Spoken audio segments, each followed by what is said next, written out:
Materi Bahasa Lampung kelas 9, bab pertama Pungo Pandai atau Berita Lampung. Ulahnya gam perlu berita, mengapa kita perlu berita? Anak muda sekarang pasti jawabnya biar nggak kudet bu, kurang update, gaje, gak jelas, kemal, kepo maksimal, ataupun ababil. Karena berita itu merupakan kebutuhan sosial seseorang untuk mengetahui kejadian-kejadian yang tengah berlangsung di sekitarnya maupun di tempat yang berbeda. Bahkan, berita sering disebut dengan istilah jendela dunia atau tikap denio. Mengapa disebut dengan istilah jendela dunia? Karena meskipun sekarang kalian BDR, belajar dari rumah, tetapi kalian masih mengetahui tentang informasi-informasi yang ada di luar rumah kalian. Bahkan bukan hanya di luar rumah, tetapi di seluruh dunia, kalian bisa tahu kabar berita terkini dengan akses internet. Nah, jadi dengan berita, selain kalian mengetahui informasi-informasi terkini, kalian juga bisa menambah wawasan dan pengetahuan. Contohnya, Bu, saya belum bisa masak. Tenang aja, dengan kita searching di Mbah Google, kita akan tahu teknik memasak yang benar. Dan juga lebih praktis. Dan juga lewat berita, kalian bisa lebih mengenal public figure yang kalian idolakan. Pengertian berita. Berita berasal dari bahasa Sanskerta yang berbunyi vrita, yang artinya kejadian atau yang telah terjadi. Menurut Kamus Besar Bahasa Indonesia, berita berarti laporan mengenai kejadian atau peristiwa hangat. Jadi, pengertian berita adalah informasi atau laporan tercepat mengenai fakta atau kejadian, atau ide terbaru yang benar, menarik, dan penting bagi sebagian besar khalayak, baik secara langsung atau tidak langsung.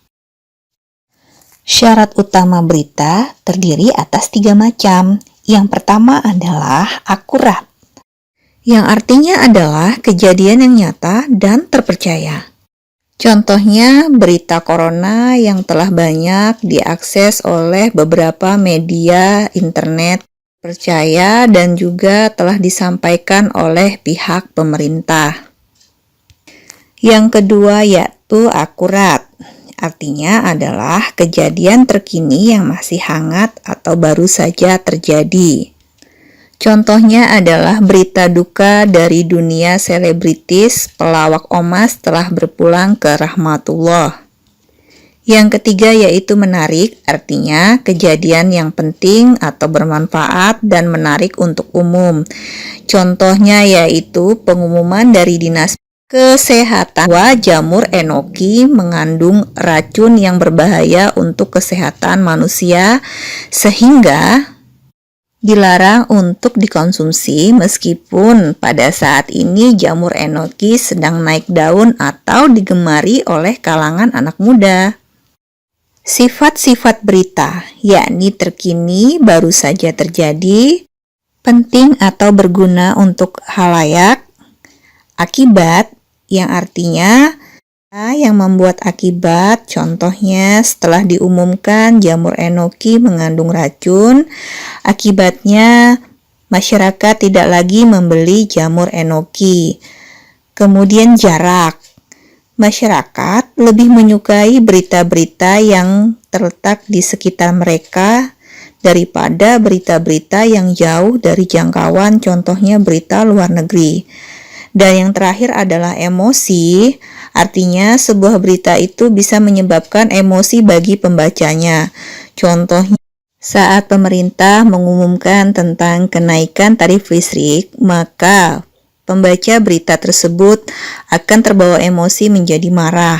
Contoh lainnya, apabila pembaca tersebut membaca tentang bertambahnya korban virus corona, maka emosinya akan terbawa menjadi sedih. Dari mana kita mendapatkan berita? Media berita itu bertahap dari masa ke masa. Pada awalnya, berita disebarkan secara konvensional, yaitu dari mulut ke mulut. kemudian berkembang menjadi media cetak, yaitu koran dan majalah. Setelah mengikuti perkembangan zaman sekarang, menjadi media elektronik yang sekarang hampir dimiliki oleh semua orang, contohnya HP. Dengan HP kita bisa mengakses berita melalui beberapa situs atau media sosial, contohnya FB, WA, Instagram, ataupun Twitter. Bagian-bagian berita, yang pertama yakni judul. Judul merupakan gambaran umum tentang keseluruhan berita yang sering disebut sebagai ulu berita atau kepala berita. Umum dalam menentukan judul berita yakni efektif, berkesinambungan, dan juga menarik agar pembaca itu tertarik untuk membaca berita yang kita buat. Contohnya, kejadian di sebuah desa yang menggerakkan kegiatan PKK membuat kerajinan tangan menggunakan pohon pisang hingga dipasarkan ke luar negeri. Nah, judul yang tepat, efektif, berkesinambungan, contohnya PKK desa jalan-jalan ke luar negeri lewat pohon pisang. Nah, dengan judul itu pembaca menjadi lebih tertarik, kok bisa jalan-jalan lewat pohon pisang bukannya lewat pesawat. Makanya mereka berniat untuk membaca isi berita tersebut. Yang kedua yakni tempat atau kejadian dan waktu kejadian. Ingat, dalam mencantumkan tempat di berita jangan sampai salah. Misalnya kejadiannya ada di Indonesia, jangan kalian asal tulis menulis kejadian tersebut ada di Amerika. Dan juga waktu kejadiannya, apabila kejadiannya terjadi pagi, jangan sampai terdapat kesalahan kalian tuliskan kejadiannya terjadi pada sore hari. Apabila kesalahan itu kalian lakukan, maka berita yang kalian buat termasuk ke dalam berita hoax atau berita bohong. Yang ketiga yakni teras berita, berisi rikasan isi berita, apo atau siapa, jamo, nyo kejadian itu, bagaimana kejadian itu terjadi. Saidugi sayan yakni tubuh berita atau badan berita ngisi penjelasan anja isi berita. Ulahnya kejadian ini dapat terjadi jamo pigo dan munih gegahnya penyelesaian no. Dampak dari perkembangan iptek terhadap berita. Ada yang negatif dan juga ada yang positif. Dari segi positifnya, kita bisa cepat mengakses ke informasi dari berbagai sumber. Dan yang kedua yaitu menambah ilmu pengetahuan. Dampak negatif dari iptek terhadap berita yaitu tersebarnya kabar hoax, yaitu kabar bohong. Yang mana sekarang pelaku kasus penyebar kabar hoax akan mendapatkan hukuman pidana. Dan yang terakhir yaitu gangguan kesehatan. Contohnya, penerima kita yang mengalami penyakit jantung akan mengalami gangguan kesehatan bila menerima kabar berita yang mengejutkan. Berikut ini Ibu akan mencontohkan cara membaca contoh berita yang